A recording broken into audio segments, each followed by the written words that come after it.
बांझ भली काहे गवाए नूर। इससे अच्छा तो बांझी ठीक है। जब इन तीनों कामों में से हम एक भी काम नहीं कर पाते, न दूसरे की मदद कर पाते, न दूसरे की रक्षा कर पाते, और न हम कभी दान कर पाते, तो इससे अच्छा तो बांझी ठीक है। माता बहनों भाई बहनों, हमें हमेशा अपनी भावना दूसरों के प्रति सुंदर रखनी चाहिए। और हम जब दूसरों के प्रति सुंदर भावना रखेंगे, दूसरों के प्रति अच्छा सोचेंगे, तो हमारा भला सबसे पहले होगा। कर भला कहते हैं हमारे बुजुर्ग सभी, कर भला सो होगा भला या बुरा?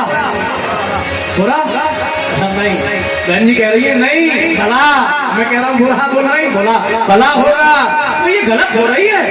कर भला सो होगा भला, और कर बुरा सो, अब बताओ किसका बुरा करने जा रहे हैं? पहले उसका नहीं होगा, हमारा ही बुरा होगा। माता बहनों भाई बंधुओं, एक भैया ने भगवान भोलेनाथ की तपस्या की। अब भोलेनाथ तो भोलेनाथ है, बड़े प्रसन्न हुए।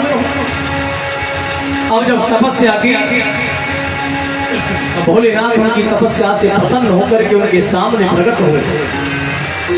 अब प्रकट होकर के कहने लगे, भगत जी हम तुम्हारी तपस्या से बहुत ही खुश हैं, मांग लो तुम क्या मांगना चाहते हो, और जो भी तुम मांगोगे हम तुम्हें वही दे देंगे, मांग लीजिए। पर हमारे यहाँ एक नियम है, क्योंकि भगवान जानते हैं कि ये किस भावना से तपस्या करने आया है। तो भोलेनाथ ने कहा हमारे यहाँ पर एक नियम है। बोले कौन सा?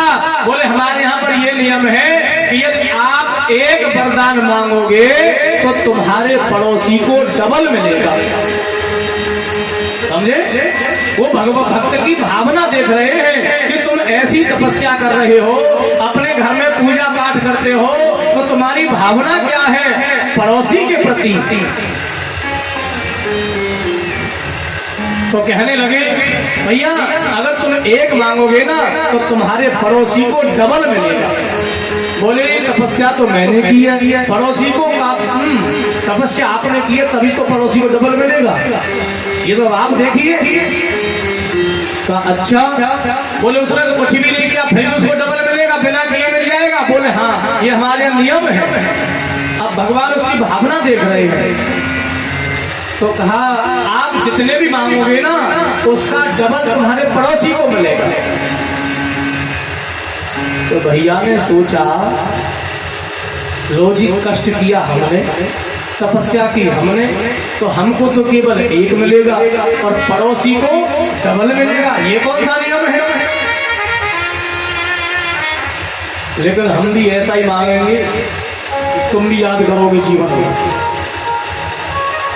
तो भगत जी ने मन में सोचा तपस्या तो हम तुम्हारा भी कर लेंगे, लेकिन ये जो पड़ोसी का चक्कर है ना पहले इसे खत्म करो, फिर तो हम अकेले ही रहेंगे क्या?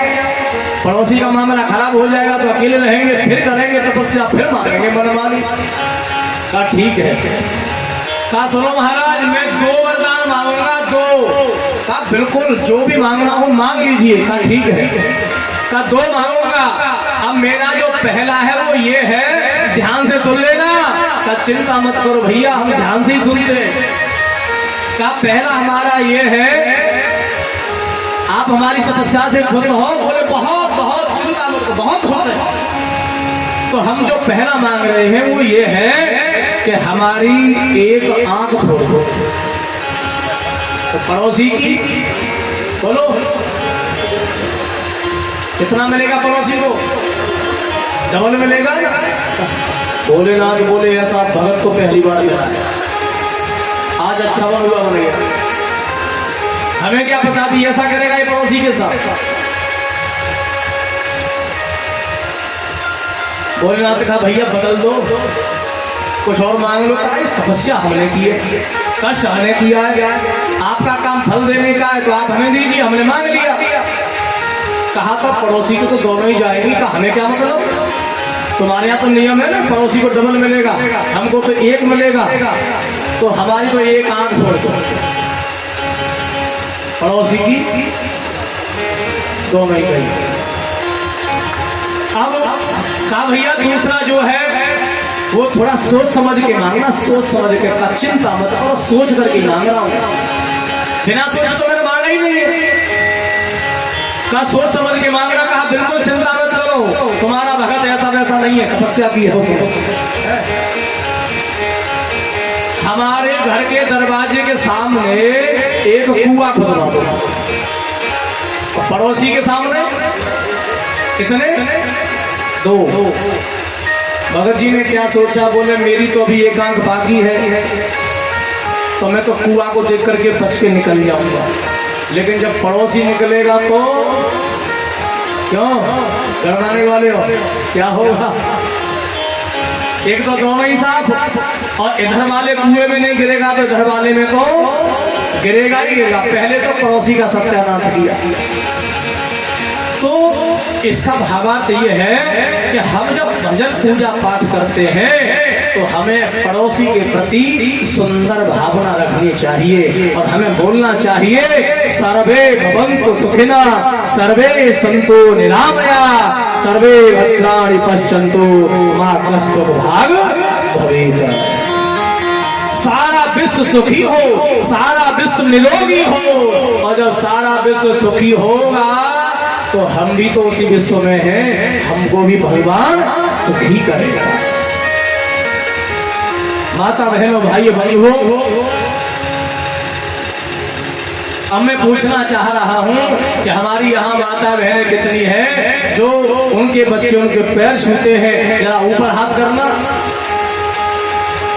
1 2 3 4 100 में मत उठाना, हाँ कथा में बैठेगा झूठे को उठा दो, जिनके जूते वही उठाना। देखो कितने हमने कितनी माता बहनें भाई बंधु बैठे हैं, केवल 4-5 ने उठाया है। अब बताओ ये कमी किसकी है? बोलो कमी किसकी है? गढ़नाने वालों की, गोबतपुर वालों की, भरतुआ वालों की, मर्दाक वालों की कमी तो नहीं है।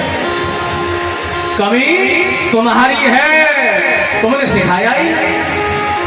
अगर आप जब सिखाओगी ना तभी तो सीखेगा।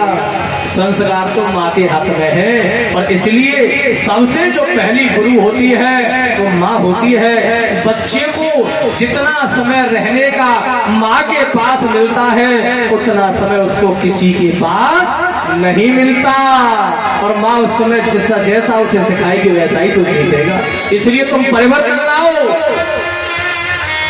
अगर राम राज लाना है तो हमें अपने बच्चों को संस्कार सिखाना है, अपनी सेवा करानी है तो संस्कार देना पड़ेगा। इसलिए माताओं बहनों भाइयों बंधुओं, यदि हमें अपने अंदर परिवर्तन लाना है तो सुनो, अपने आप को बदलना है तो ना तो अपने आप को बदलने के लिए पेड़ों को बदलना है, ना अन्न को बदलना है, ना पानी को बदलना है, ना धरती को बदलना है, ना आकाश को बदलना है। नहीं, यदि हमें अपने आप को बदलना है तो हमें अपने मन को बदलना है। समझ रहे हो कि नहीं? हमें अपने आप को बदलने के लिए आकाश को नहीं बदलने की जरूरत, पेड़ों को बदलने की नहीं जरूरत, पानी को बदलने की नहीं जरूरत। केवल बदलना है तो हमें अपने मन को बदलना है, और जिन्होंने अपने मन को बदल लिया उसका तो सारा जीवन ही बदल जाता है। भगवत प्रेमी सज्जनों, रंग से लोग तस्वीर बदल दिया करते हैं। तुम कैसी बात करते हो? क्या सोच रखा है तुमने मन में? अरे रंग से लोग तस्वीर बदल दिया करते हैं, और कमान से निकला हुआ लोग तीर बदल दिया करते हैं। माना कि मानव तू नहीं बदला, अरे बदलने वाले तो अपने तकदीर बदल दिया करते हैं। तुम कहते हो कैसे बदले? अरे बदलने वाले तो तकदीर भी बदल दिया करते हैं, तुम कुछ करिए तो सही। अरे मैयाओ, चीनी से बनी चीज सीरा नहीं होती है। तुम भी तो नारी है, चीनी से बनी हुई चीज सीरा नहीं होती है, और कांच से बनी हुई चीज हीरा नहीं होती है। चीनी से बनी हुई चीज सीरा नहीं होती और कांच से बनी हुई चीज हीरा नहीं होती। नारियां तो नारियां होती है लेकिन हर नारी मीरा नहीं होती।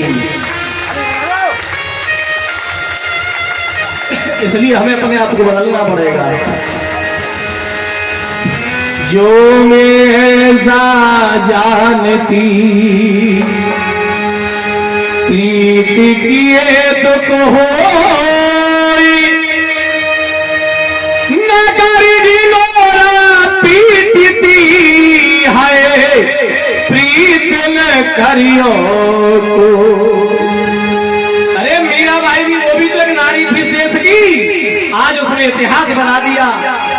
आज उसका गुणगान करते हैं और कैसा गुणगान करते हैं कि मीराबाई के जो गुरु थे उन गुरु की तस्वीर को राणा ने अहंकार में आकर के अभिमान में आकर के फेंक दिया।